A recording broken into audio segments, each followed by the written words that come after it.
హనుమాన్ జయంతి సందర్భంగా భువనగిరి జిల్లా ఆలేరు మండలం సాయిగూడెం రామాలయం ఆవరణలో గోపు నిఖిల్ రెడ్డి గారు నిర్మించిన శ్రీ అభయాంజనేయ స్వామి వారి విగ్రహ ప్రాణ ప్రతిష్ఠ కార్యక్రమంలో పాల్గొని స్వామివారి దర్శించుకొని ప్రత్యేక పూజలు చేసిన ఎమ్మెల్యే కుంభం అనిల్ కుమార్ రెడ్డి.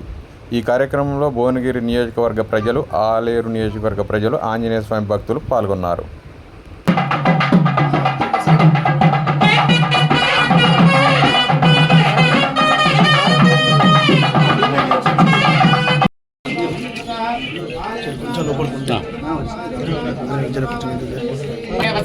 उत्तरायणे शुभवासरे शुभनक्षत्रे शुभयोगे शुभकर्ण एवं विशेषविषयावस्यां शुभद्रवस्यां शुभदः गोत्रोद्भवस्याः गुणपालगोत्रोद्भवस्याः कुटुम्बम् अनिल कुमार रेड्डी नामधेयस्य अस्य धर्मपत्नीः किरणज्योति नाम्नीं श्रीराम रेड्डी नामधेयस्य कीर्ति रेड्डी नामधेयस्य సీతారామచంద్రుల స్వామి వారిని ఒకసారి మనస్సులో స్మరించుకోండి.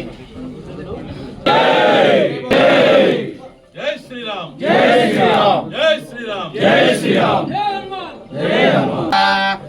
శ్రీమతే రమ్యజామాతర మునీంద్రాయ మహాత్మనే శ్రీరంగవాసినే భూయాత్ శ్రీరనిత్యమంగళం.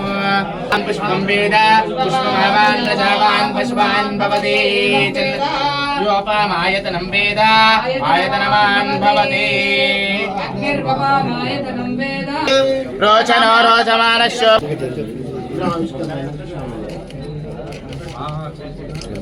జై శ్రీరామ్, జై శ్రీరామ్, శ్రీరామచంద్ర ప్రభుకి జై. నిఖిల్ రెడ్డి నాతో గత 10 ఏళ్ల నుంచి రాజకీయంలో నా వెంట ఉంటూ నా వెంట ఉన్న నిఖిల్ రెడ్డి ఇక్కడ ఆంజనేయ స్వామి పెద్ద విగ్రహం ప్రతిష్ట చేసుకుంటుండే. ఇక్కడ ఇది సాయిగూడెం ఆలేరు పక్కకు 1 కిలోమీటర్ లోపల. ఈడ ఈ ప్రాంతానికి ఒక చరిత్ర ఉంది. అంటే ఇది చిన్న చరిత్ర కాదు. ఇది ఇక్కడ రాముడు అరణ్యవాసంలో ఇక్కడ కొద్ది రోజులు ఇక్కడ నివసించిండు. ఇక్కడ నీళ్ళ కోసము అంటే ఇక్కడ శివుని లింగం కూడా ప్రతిష్ఠ చేసుకుంటూ అభిషేకానికి కానీ ఇతరత్ర నీళ్లు అవసరం ఉంటే బాణం వేస్తే ఇక్కడ ఒక గుండం ఏర్పడింది. ఆ గుండం కూడా ఎంత నేచురల్గా ఉందంటే ఒక రౌండ్గా ఉన్నది.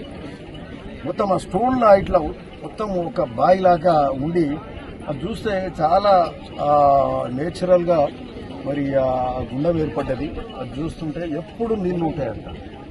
ఒక 2 తాడి చెట్ల లోతుండే అట్లాంటి గుండము ఈరోజు అది చూస్తుంటే చాలా వాస్తవికంగా రాముడు చేసిన ఆ గుండం.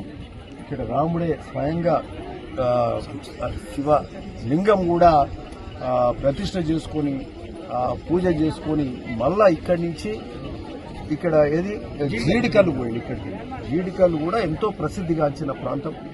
రాముడు గోదావరి వెంట సీతమ్మ గారు రావణాసురుడు అక్కడ లంకకు తీసుకెళ్ళాక అయోధ్య నుంచి గోదావరి నదులెంబడి అడవి మార్గాన దేవులాడుకుంటూ వెళ్లే సందర్భంగా మన ప్రాంతానికి వచ్చి ఇక్కడ ఉండడం ఇది చాలా గొప్ప క్షేత్రంగా భావించాల్సిన అవసరం ఉంది. ఈరోజు ఇక్కడ ఈ గుళ్ళ కార్యక్రమం పునరుద్ధరించే కార్యక్రమం ఇక్కడ పెద్ద విగ్రహం ఆంజనేయ స్వామి విగ్రహం కూడా ప్రతిష్ఠించుకుంటూ మళ్ళా పూర్వ వైభవం ఇక్కడ రావాలని మా నిఖిల్ రెడ్డికి గ్రామస్తులందరికీ కూడా శుభాకాంక్షలు తెలుపుతాం.